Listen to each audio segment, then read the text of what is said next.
Bienvenue à ce module sur le vapotage de cannabis. Aujourd'hui, vous en apprendrez plus sur le cannabis et le vapotage chez les jeunes au Canada, sur les produits de vapotage de cannabis ainsi que sur les méfaits et les risques associés. Vous pourrez aussi vous renseigner sur des stratégies que vous pouvez déployer en tant qu'éducateur pour aider les jeunes à réduire leurs risques. Le module s'accompagne d'un guide pour les éducateurs qui fournit d'autres renseignements, outils et ressources pour renforcer votre apprentissage. C'est parti!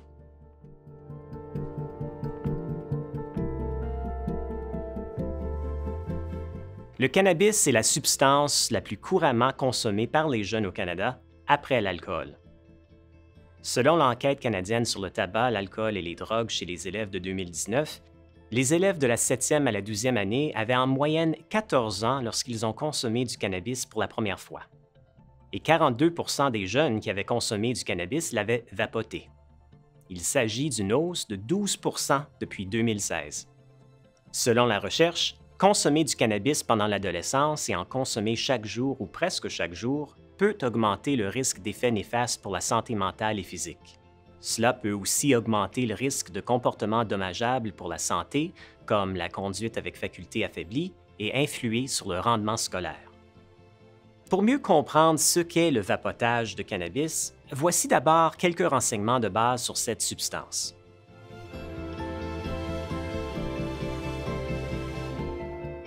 Le cannabis, aussi couramment appelé marijuana, herbe ou pot, est produit par le plant de cannabis. Il est souvent consommé pour ses effets intoxicants ou euphoriques. Même si les effets du cannabis varient d'une personne à l'autre, ils sont souvent décrits comme une sensation d'euphorie, de bonheur et de relaxation. Les médecins peuvent prescrire le cannabis pour certains problèmes de santé lorsque les autres traitements n'ont pas fonctionné, notamment pour soulager certains types de douleurs ou la nausée associée au traitement du cancer. D'autres études seront nécessaires pour déterminer l'efficacité du cannabis dans ces situations. Le cannabis contient plus d'une centaine de composés chimiques appelés cannabinoïdes. Le tétrahydrocannabinol et le cannabidiol sont les deux composés les plus connus. Le tétrahydrocannabinol, aussi appelé THC, est le principal composé psychoactif du cannabis qui produit un état d'euphorie. Le cannabidiol, aussi appelé CBD, ne produit pas d'état d'euphorie, mais cause parfois de la somnolence.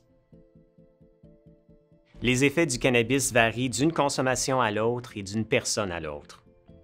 Les effets du cannabis dépendent aussi de la quantité consommée et du mode de consommation. Les produits de cannabis se consomment par inhalation, par ingestion et par application topique. C'est le mode de consommation qui détermine à quel moment les effets sont ressentis. Penchons-nous maintenant sur le vapotage de cannabis.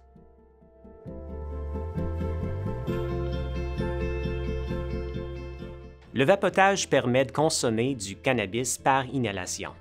Fumer du cannabis, ce n'est pas comme le vapoter. Le vapotage consiste à chauffer le cannabis pour produire une fine brume ou vapeur qui est ensuite inhalée, alors que fumer du cannabis, c'est le brûler pour produire de la fumée.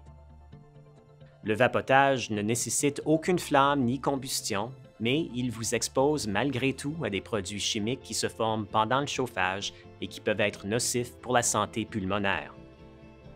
Les dispositifs de vapotage portent toutes sortes de noms. Mode, vapoteuse, vaporisateur stylo, sous-home et narguilé électronique. Ils sont généralement alimentés par pile et peuvent comporter des pièces amovibles. Les dispositifs de vapotage comprennent un embout buccal, un élément chauffant et un réservoir qui contient la substance. Les dispositifs de vapotage sont disponibles dans des formes et des tailles diverses. Certains ressemblent à des stylos ou à de petites clés USB, tandis que d'autres sont plus volumineux. Certains sont rechargeables, d'autres sont à usage unique. Voyons maintenant les produits de vapotage utilisés dans ces appareils.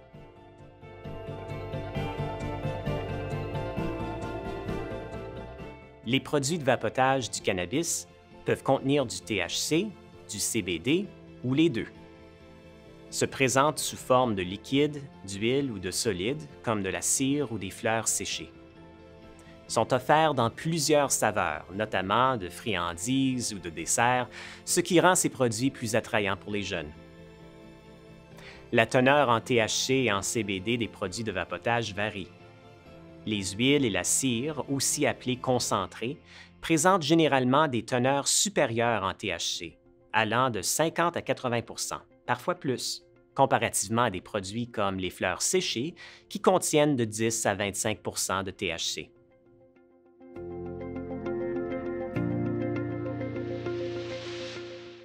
Les jeunes qui commencent à vapoter du cannabis dès un jeune âge et qui en consomment chaque jour ou presque chaque jour sur une longue période risquent davantage de développer des troubles de santé mentale et physique, ainsi que des problèmes sociaux. Même s'il faut poursuivre la recherche sur les effets à long terme du vapotage sur le cerveau et les poumons, voici ce que nous savons. Pendant le chauffage, de nouveaux produits chimiques pourraient se former et avoir des effets nocifs sur les poumons et le cerveau. C'est rare, mais les dispositifs défectueux peuvent prendre feu ou exploser, et ainsi causer des brûlures et des blessures.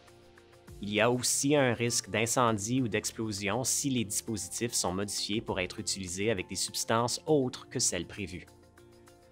Les vapoteuses s'utilisent généralement avec des concentrés de cannabis à forte teneur en THC.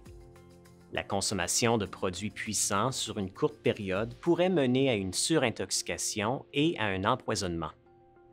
Une surintoxication se produit lorsque la personne consomme plus de cannabis que ce que le corps peut supporter. Elle peut provoquer une grave anxiété ou panique, une hausse du rythme cardiaque, des nausées et vomissements et de la paranoïa. Consommer des produits du cannabis chaque jour ou presque chaque jour peut augmenter le risque de tolérance, ce qui oblige la personne à prendre des doses plus fortes pour obtenir le même effet. Consommer du cannabis dès un jeune âge chaque jour ou presque chaque jour sur une longue période peut augmenter le risque de dépendance ou de troubles liés à l'usage de cannabis. Certaines personnes sont plus enclines que d'autres à développer un trouble lié à l'usage de cannabis qui peut survenir à n'importe quel âge. Les jeunes sont particulièrement vulnérables aux effets néfastes du cannabis sur la santé mentale, comme des troubles de la pensée et de la mémoire, l'accoutumance et le trouble lié à l'usage de cannabis parce que leur cerveau se développe jusqu'à l'âge de 25 ans. L'usage de cannabis peut avoir des répercussions sur la santé des jeunes, leur vie sociale et leur rendement scolaire et peut compromettre leur avenir financier.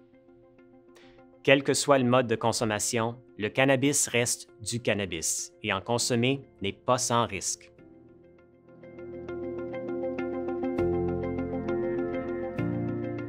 Plusieurs raisons pourraient inciter les jeunes à vapoter du cannabis. Par exemple, pour ressentir un effet d'euphorie, s'amuser, s'intégrer ou être plus social, essayer quelque chose de nouveau, gérer leur stress et leur anxiété, ou mieux dormir.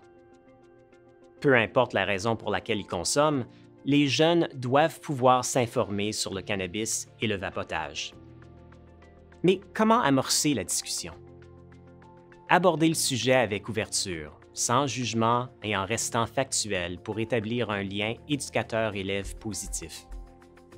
Certains jeunes pourraient hésiter à parler de cannabis et de vapotage de crainte d'être jugés ou d'en subir des conséquences parce qu'ils n'ont pas l'âge légal. Voici quelques stratégies pour vous aider à mettre les jeunes à l'aise. Créer un espace sûr et sans jugement où les jeunes se sentent acceptés, appréciés, respectés et appuyés. Soyez empathique et présent dans vos discussions avec les jeunes. Utilisez des termes qui inspirent l'ouverture, la confiance et la compréhension pour faire place à un véritable dialogue et non à un interrogatoire. Évitez les termes stigmatisants comme drogué ou toxicomane. Concentrez-vous sur les faits. Alors, quels sont les messages clés à communiquer aux jeunes lorsque vous leur parlez de vapotage de cannabis? Retardez la consommation le plus longtemps possible pour réduire le risque de conséquences négatives liées au cannabis, surtout lorsque le cerveau se développe encore. Évitez de prendre du cannabis avec de l'alcool et d'autres substances, car ce mélange pourrait entraîner une surintoxication et nuire à votre santé. Ne conduisez pas après avoir consommé du cannabis, puisqu'il altère la coordination et le jugement, ce qui nuit à la capacité à réagir. Si vous consommez du cannabis, choisissez des produits à faible teneur en THC et limitez votre fréquence de consommation et la quantité pour réduire votre risque de conséquences négatives liées au cannabis. Comprenez les raisons pour lesquelles vous consommez du cannabis. Si c'est pour composer avec le stress, l'anxiété ou l'ennui, ou si c'est pour vous aider à dormir, trouvez des façons plus saines de gérer ces difficultés.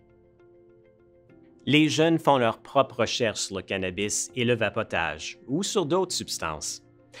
Mais l'information qu'ils trouvent n'est pas toujours exacte ni fondée sur la science. Les éducateurs sont particulièrement bien placés pour transmettre aux jeunes l'information dont ils ont besoin pour faire des choix éclairés concernant le vapotage de cannabis.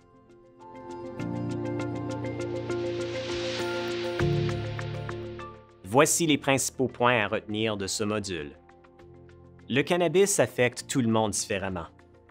Les jeunes qui commencent à consommer du cannabis dès un jeune âge et qui consomment chaque jour ou presque chaque jour risquent davantage d'avoir des troubles de santé mentale et physique et des problèmes sociaux. Le vapotage pose des risques. Il pourrait libérer des substances chimiques potentiellement nocives pour la santé des poumons et du cerveau. La plupart des vaporisateurs s'utilisent avec des concentrés de cannabis à forte teneur en THC. Consommer de grandes quantités de THC sur une courte période pourrait mener à une surintoxication. Une consommation fréquente et forte peut induire une dépendance ou un trouble lié à l'usage de cannabis. Les dispositifs de vapotage défectueux ou modifiés pourraient causer des blessures, notamment des brûlures. Les éducateurs sont particulièrement bien placés pour aider les jeunes à se renseigner sur le vapotage de cannabis. Quand ils discutent avec des jeunes, les éducateurs peuvent aborder les raisons poussant à vapoter du cannabis, les risques associés au vapotage et les façons dont les jeunes peuvent réduire leurs risques s'ils choisissent de vapoter. C'est ce qui conclut le module. Pour renforcer votre apprentissage sur le sujet, consultez les renseignements et ressources supplémentaires du Guide pour les éducateurs,